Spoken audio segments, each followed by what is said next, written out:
근본의 문제시고. 근본의 문제. 예. 그러니까 도덕과 정의는 하나는 이론에 관해서 많이 얘기하는 거라면 도덕은 성찰이 필요한 관한. 실물입니다. 네. 대한민국 사회가 지금 필요한 게 이 도덕적인 성찰.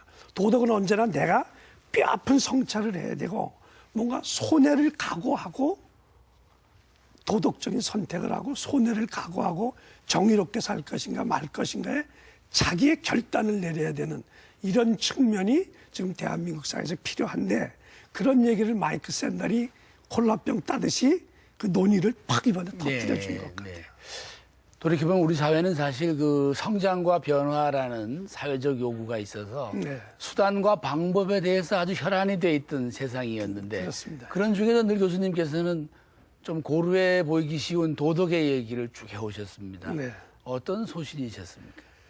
그러니까 도덕이라고 하는 거를 이제 뭐 지금 시작을 정의하고 관련해서 하니까 좀 심각해 보이지만 사실 아주 우리가 간단하게 생각하면 도덕을 지켜야 사람이 행복하게 살 수 있습니다. 이 시대에 우리가 행복하게 살려면 도덕을 지키자. 도덕도 무슨 인격자가 되라는 게 아니고 정직하자. 네. 약속 잘 지키자. 그죠?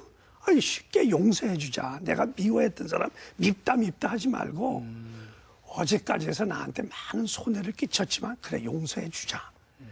어떻게 하면 자기 아들을 죽인 사형수도 용서해야 마음이 편해요. 그죠? 네. 용서하면 내가 행복해지는 거거든요. 그래서 저는 이 시대에 스트레스도 많은데 내가 마음 하나 먹기에 따라서 이 세상은 행복해질 수 있다. 그래서 도덕을 지키자. 우리 행복해지기 위해서 도덕을 지키자. 또 있어요. 부대 효과가 있어요. 도덕을 지키면 저쪽 사람도 행복해져요. 결국 우리나라 대한민국 국민들이 정직하고 약속 잘 지키고 용서하고 책임, 배려, 소유를 잘하면 서로가 그렇게 지키니까 대한민국이 그만큼 전체가 행복해지는 거예요. 거기에다가 정직하고 약속 잘 지키면 사회적 낭비가 없어져요. 네. 거래를 하면서도 경제 전공하시지만 사업하는 사람끼리 정직하고 약속 잘 지키면 사업의 생산성이 올라가는 거 아닌가요? 부도도 안 납니다. 그러면. 부도도 안 나죠. 네. 그러니까 대한민국 국민들이 다 정약용 책배소라고 하는 요 최소한의 덕목이지만 요것만이라도 확실히 지키면 네. 대한민국 전체의 생산성이 올라가고 대한민국 전체 사람들이 행복해지잖아요.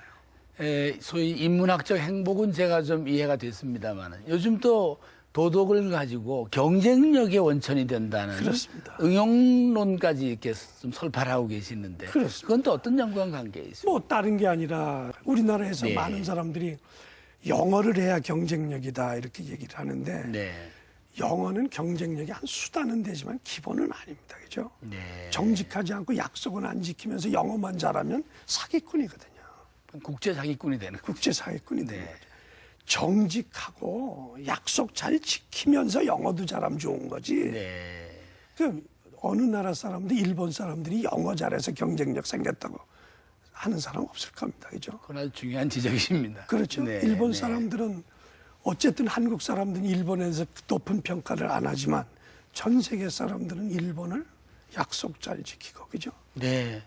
또 정직하고 친절하고 일본 사람들이 전 세계에서 평가받고 있는 것은 바로 도덕의 문제입니다. 네. 정약용 책배소라고 하는 6가지가 일본은 아시아에서 제일 뛰어납니다. 그죠? 네. 아시아에서 같이 파트너로 믿고 일할 만한 사람은 일본 사람이다라고 하는 것이 서양 사람들의 평가 아닙니까? 네. 그렇기 때문에 그 아시아로 오면 다들 일본에 와가지고 털을 잡고 아시아에서 장사를 시작한 거 아니겠습니까? 결국 그런 점에서 일본의 경쟁력이 그런 정약용 책배소와 같은 도덕적인 차원에서 나온 거죠. 네. 마찬가지로 그것이 한 기업이나 한 사업체, 한 조직이 경쟁력을 가지려면 정직하지 않고는 안 됩니다. 그런 사례를 좀 한번 소개해 주시겠습니까? 예컨대 서양에서 지금 오래된 100년, 200년의 역사를 가지고 오래 살아남아 있는 장수기업들. 장수 기업의 가장 중요한 특색이 도덕 아닙니까? 뭐 그건 저보다 엄 선생님이 더 잘 아실 것 같아요. 그렇습니다. 그렇습니다. 예, 네. 그렇기 때문에 우리도 기업의 경쟁력을 자꾸 무슨 생산성만 따져 생산성 자체가 이제는 고객과의 관계에서의 도덕적인 어떤 크레딧입니다. 그죠? 네. 그것이 없어가지고는 기술만 가지고 안 되는 거죠. 이제 기업을 키우는 것은 기술이 키우는 것이 아니라 고객이 키워주는 거 아닙니까? 네. 우리가 이제 어떤 그 인간의 도리와 또 기본 가치를 실천에 옮길 때는 늘 딜레마라는 게 또 있게 그렇습니다. 됩니다만 예. 이른바 도덕적 딜레마에 대해서 우리 한국인들이 주로 혼돈하거나 고민에 빠지는 문제는 주로 어떤 것들이 있겠습니까? 우리나라가 이제 가지고 있는 문제가 있습니다. 우리나라가 무엇을 구분을 잘 못하는 거 아니? 사생활과 공생활을 구분을 잘 못한다. 공사 구분. 예. 공사 구분. 예. 근데 친구와의 관계, 가족과의 관계, 친척과의 관계, 이건 사생활입니다. 그죠? 그렇습니다. 이건 사생활입니다. 그런데 또 하나는 내가 직장에 들어가면 이건 공생활입니다. 직장에서, 그죠? 직장에 들어가서 내가 맡은 파트에 일을 할 때는 공적인 생활이거든요. 그러면 우리들은 기본적으로 한국 사람들이 익숙해 있는 것이 뭐냐면 삼강오륜이 익숙해집니다. 네. 엄마 아버지 잘 모시고 친척 잘해야 되고 고등학교 동창, 그죠? 이거 잘 배려야 돼. 이게 사생활이거든요. 예.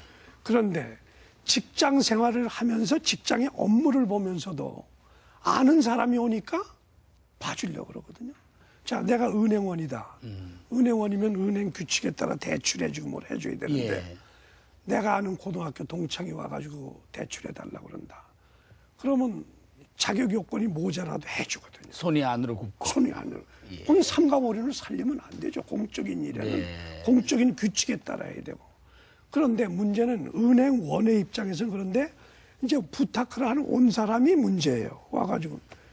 야, 그래도 내가 고등학교 동창인데 저놈은 나는 다른 사람하고 똑같이 취급을 한다. 조금도 안 봐준다. 서운해야지. 서운해한다. 네.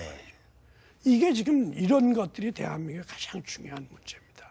그래서 우리는 삼강오륜은 사적인 생활에서 그건 살려야 돼요. 그건 대한민국의 미덕이죠. 그러나 공적인 직장 생활을 하거나 공적인 업무를 볼 때는 삼강오륜은 배제해야 됩니다. 네. 그죠?